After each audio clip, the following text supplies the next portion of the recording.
Israel-Palestine happens to be a particularly easy case.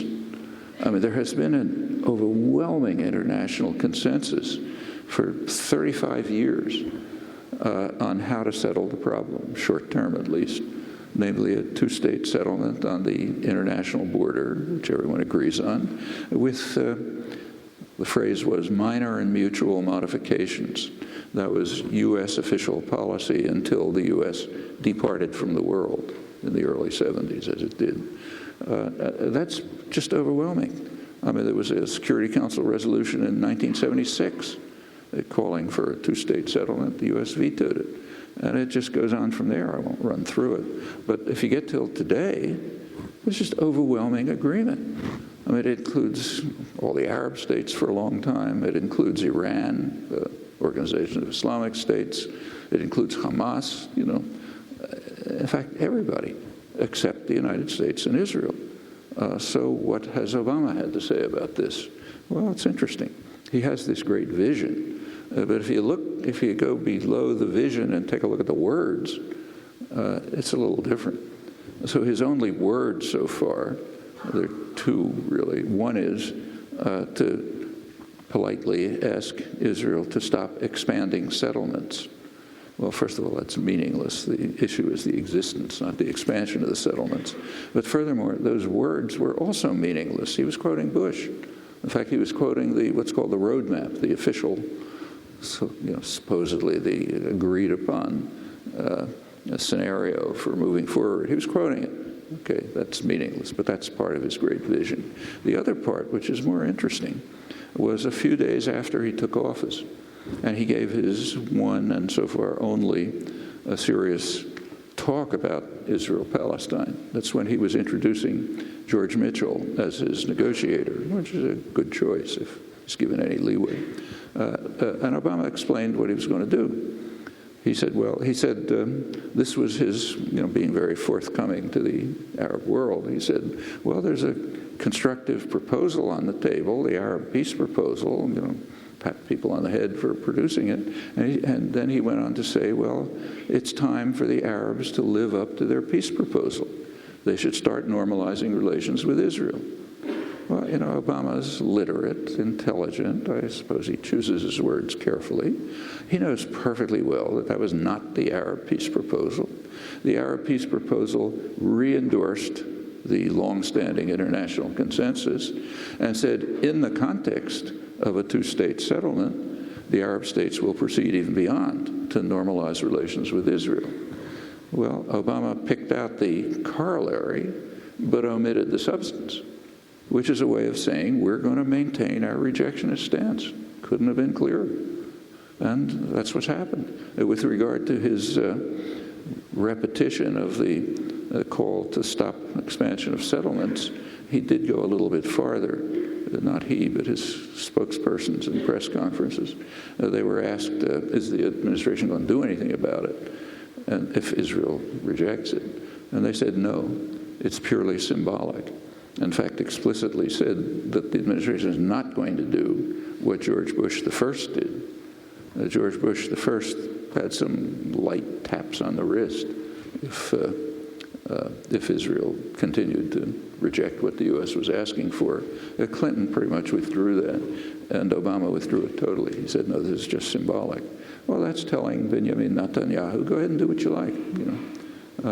We'll say we don't like it, but there'll be a wink saying, yeah, go ahead. Meanwhile, we participate in it. We send you the arms, we give you the diplomatic support and the direct participation. That's the vision, It could hardly be clearer. Now, what can we do about it? Well, we can get the United States to join the world. In this case, it's literally the whole world. Just join the world and accept the international consensus and stop the direct participation in violating it. I mean, what Israel is doing, and it should, what the U.S. and Israel are doing, everything Israel does is a joint operation. They can't go beyond what the U.S. permits and participates in. So what the U.S. and Israel are doing in Gaza and in the West Bank is destroying the hope for realization of the international consensus. And there's no alternative around, I should say, with regard to a lot of the pro-Palestinian supporters of the Palestinians. In fact, some of the leading Palestinian activists themselves are saying, well, we ought to give up on the two-state solution and just let Israel take over all the territories, maybe annex them, and then there'll be a civil rights struggle, and like an anti-apartheid struggle, and that can work, like South Africa. That's just blindness. That's not going to happen. The U.S. and Israel are not going to permit that to happen. They're going to continue with exactly what they're doing, strangling Gaza, separating it from the West Bank in violation of international agreements, and in the West Bank, take over whatever they want. As you look out on folks here, many young people, many students, I was wondering if you could reflect on your career at the moments when you had to make a decision about whether to take a risk that might risk your position or your standing in some way. When you felt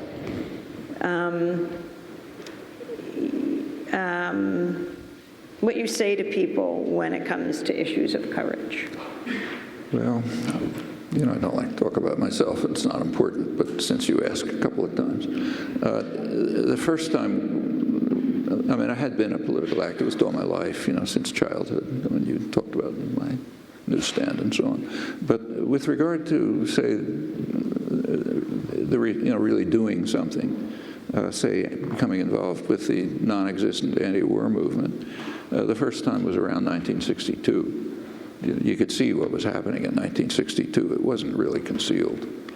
And I decided to try to get involved in organizing anti-war activism. Now, it wasn't risky, but it meant giving up a lot. You cannot put, I don't have to tell you, you can't put one toe in this. If you get into it, it's a full-time occupation. Were you a tenured professor at the time? 1956, you went to MIT, you were teaching. 1955, I forget what year it was, but it wasn't a consideration. In fact, it may be odd for you to think about, but MIT in the 1960s had two interesting characteristics. One was it was almost entirely funded by the Pentagon. In fact, I was in a lab which was 100% funded by the three armed services. Two, it was the main center of anti-war resistance. I'm not talking about dissent or protest. I'm talking about resistance.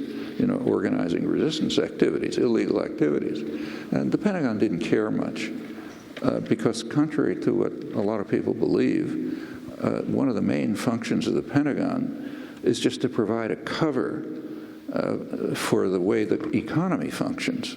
The way the economy functions is, people like to claim it's a free market economy, but most of it comes out of the state sector. Computers, internet, airplanes. The idea is the public is supposed to pay the costs and take the risks, and if anything works out, you hand it over to private enterprise. That's called the free market. And the way when the economy was mainly electronics based, the Pentagon was the cover. So, you got to do this because the Russians are coming. But they actually didn't really care what you were doing. It's an interesting story. Anyhow, so yeah, maybe I was tenured, maybe not, but it didn't matter. I got involved in 1962, and what that meant, so like if I'd give a talk in a church, which I sometimes did, it would mean 4 people, the minister, the organizer, a drunk who walked in off the street, and a guy who wanted to kill me. That was a talk in a church. And that went on for a couple of years. The only really risky step. Are you suggesting the anti-war movement during Vietnam was mainly alcoholic?